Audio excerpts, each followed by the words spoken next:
वज़ीर सिंध सैयद मुराद अली शाह का समुद्री तूफान के पेश नज़र सजावल की साहली पट्टी का दौरा, ठट्ठा और बदीन का फजाई मुआयना किया। कमिश्नर हैदराबाद ने ब्रीफिंग में बताया तूफान 15 जून को टकराएगा। समुंदर में 5 मीटर तक तुगयानी होगी। बदीन के हसास मकामात से शहरी इनखला मुकम्मल कर लिया।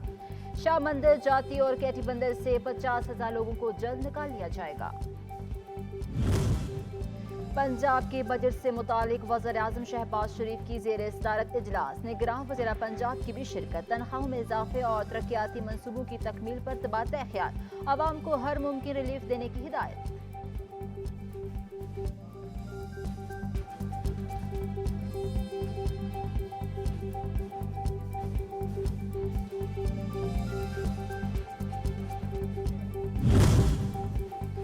स्टेट बैंक आज नई मॉनेटरी पॉलिसी का ऐलान करेगा। शरह सूद में तब्दीली का इम्कान। गुज़श्ता ऐलान में मॉनेटरी पॉलिसी कमेटी ने शरह सूद में पॉइंट्स का इजाफा किया था। मौजूदा पॉलिसी रेट 21% पर है।